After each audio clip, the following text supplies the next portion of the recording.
Sa ikalimang araw na impeachment trial, muling lumutang ang Operation Romanov na may kaugnayan umano sa pagbabanta sa buhay ni Vice President Sara Duterte. Pero sabi ng isang senator judge, si Mayor Baste Duterte ang unang nagbanggit ng salitang Romanov sa isang mensahe para kay Pangulong Bongbong Marcos noong 2024. Saksi si Mark Salazar. Mag-iingat po kayo. Baka po mamaya kasi totoo yung mga naririnig namin or yung, I don't know if it's true, na meron daw silang Operation Romanovs. Huwag ka mag-alala, ma'am, sa security ko. Kasi may kinausap na ako na tao. Muling naungkat ang Operation Romanov sa impeachment trial kanina. Sa gitna ng pag-iba ng depensa sa testimonya ni NBI Regional Director Attorney Jeremy Lotto. Muling pinalabas ng depensa ang November 23, 2024 online press con ni Vice President Sara Duterte para iputong ang galit ng bise ay reaksyon niya sa banta raw sa kanyang buhay. Ayon kay Lotok, sinubukan nilang imbestigahan ang banta sa buhay ng bise at ang sinasabing Operation Romanov. Pero hindi ito na-verifika dahil hindi raw nakipag-coordinate ang kampo ni VP Duterte. We tried to invite Princess Maui to shed light doon sa sinasabi nilang Romanov. Since hindi ho nag-appear si Princess Maui, wala ho kaming basis. So, classify muna namin ito na non-validated information. Ang Romanov ang pangalan ng pamilya ng huling Tsar ng Russia. Ipinapatay siya at ang kanyang pamilya noong 1918 ng mga revolusyonaryo pagkatapos ng Russian Revolution. Sa ibinigay na konteksto ng depensa sa paglilitis, ang Operation Romanov ay isang plano para patayin ang pamilya ni Vice President Duterte. Pero nagtataka raw si Senator Judge Raffy Tulfo dahil si Davao City Mayor Baste Duterte anya ang alam niyang unang gumamit ng salitang Romanov sa isang mensahe sa Pangulo. It was Baste Duterte ang nabitaw ng salita na yon, warning sa first families. Hindi ipinalabas sa trial pero sa isang public speech nagsalita si Mayor Duterte noong January 2024. Just a simple message sa ato ang Pangulo. From now on, before you go to bed, think of the Romanovs. Think of Benito Mussolini and his wife. And think of what happened to you in 1986. And maybe you'll reconsider the direction that you are taking. Until today, when Senator Judge Raffy Tulfo clarified na yung palang Operation Romanov a threat against the first family. Yes, sir. Ang impression ko since last week, nung pag-uusapan natin yung Operation Romanov, a threat ito against the Vice President. Si Senator Judge Alan Peter Cayetano sinabing maghinay-hinay muna bago isiping pinagbantaan ni Mayor Duterte ang pamilya Marcos. There's a thin line between a warning and a threat. Mayor Baste was doing a parallel ng 1986 na paalis yung mga Marcoses via revolution. Ang Romanovs, inubos sila para nga hindi balik. Dagdag ni Cayetano kung totoong nagbanta ang kapatid ng bise sa pamilya Marcos, dapat sana nagalit na ang kapatid ng Pangulo na si Senator Amy Marcos at dapat nagsampa ng kaso ang Presidential Security Command laban kay Mayor Duterte. Makailang ulit ding tinanong ng depensa si Attorney Lotok tungkol sa mga alegasyon ng bise laban sa nooy House Speaker Martin Romualdez sa parehong online press conference. Speaker mo, pinabayaan mo siya na busuhin ang pera ng bayan. Paikot-ikot sa buong bansa, namimigay ng pera na para bang kanya yung pera.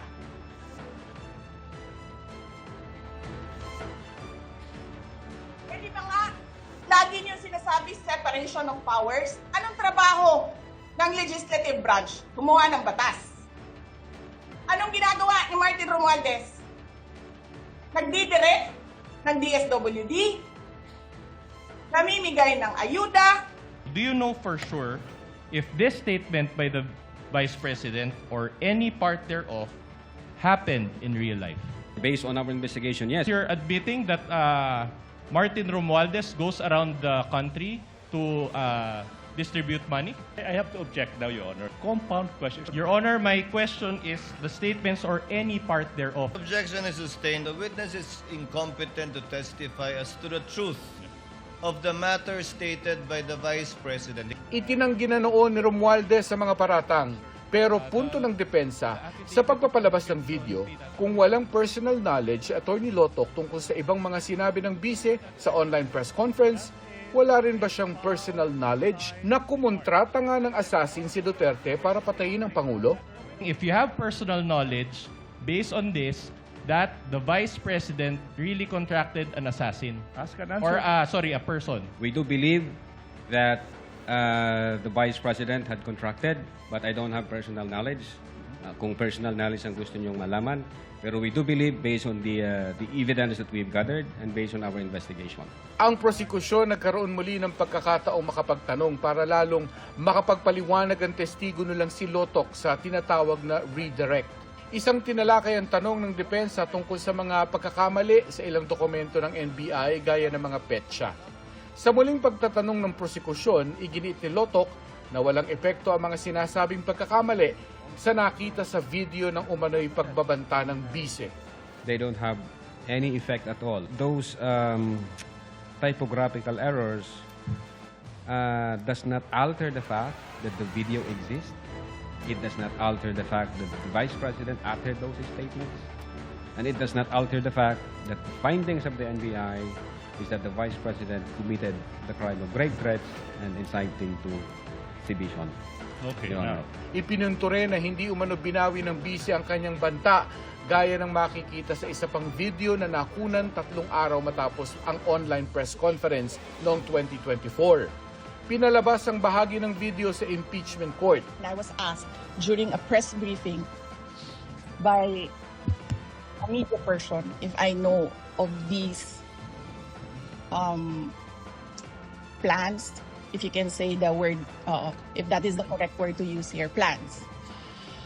So I answered. I was asked Romanov, and then I answered. I was told by 2 people, this is the first time I've heard of Romanov, so that is the 3rd already. And I said, don't worry about my security. If they kill me, if I die, kapag pinatay ako, or kapag namatay ako, in the context of don't worry about my security. So this means pinatay ka. Diba? Kasi hindi ka naman mamamatay by heart attack in relation to your security. Diba? So, pag namatay ako, I already asked a person to take revenge against 3 individuals. So, Giit ni Lotoc lumabas sa kanilang investigasyon na nagbanta ang bise at seryoso ito bilang siya ang ikalawang pinakamataas na opisyal ng bansa. What is the emotional state of the Vice President? When we tried to connect that in the November 23, 2024 event and the November 26, 2024 utterances, it shows na hindi ho nagbibiro yung Vice Presidente nung inatter niya yung mga utterances noong November 23. At the same time, yung pagiging furious niya, at yun nga, yung sabi ko, yung fumingly mad noong November 2023, dala pa niya hanggang doon sa November 26 kasi nireiterate po niya, Your Honor, at inadmit po niya na meron siyang kinausap na tao to take revenge. Did you consider that statement, that fact, that it was only in response to Princess Mau's statements? If any. Well, I don't think so, Your Honor, kasi yung utterances, yung nature ng utterances, may kinausap na ako, ma'am, huwag kang mag-alala. So, ibig sabihin, even before the questions was asked, may kinausap na ho ang Vice Presidente. There is intent on the part of the Vice President.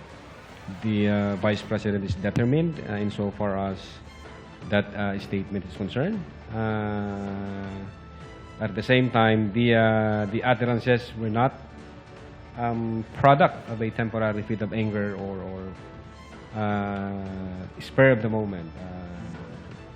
In other words, the utterances, the threat was real, was serious, Your Honor. Ang presiding officer ilang beses ding nagpaalala na iwasan ng abogado ng depensa at prosekusyon ang mga side comment. Are you aware that the Vice President is a lawyer? Yes, sir, of course. That he has, of course, a law degree and passed the bar exams? Yes, sir. With the first attempt and with the rating of 80%, are you aware of this?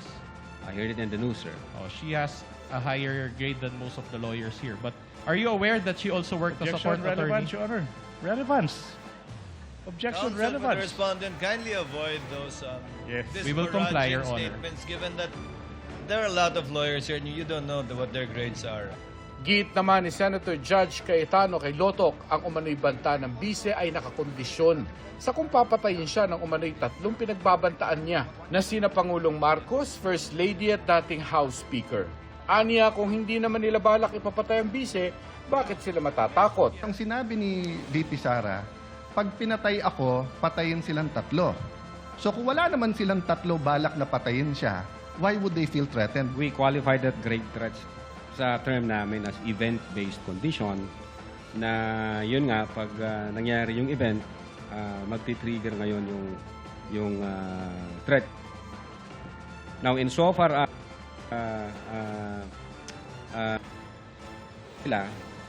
yung sinasabi mo po, sir, na pag namatay si Vice President, tsaka papatayin ngayon ng tao na inutusan niya, yung 3, ang isa sa alarming, na very alarming part na nakita namin, yung mga sasakay ho na grupo po eh. Kasi, God forbid, pwedeng mawala ang Vice Presidente but not necessarily sila yung dahilan. Pwedeng namatay siya for one reason or the other. Then, ang impression na ng marami, ang may kasalanan nito, yung 3.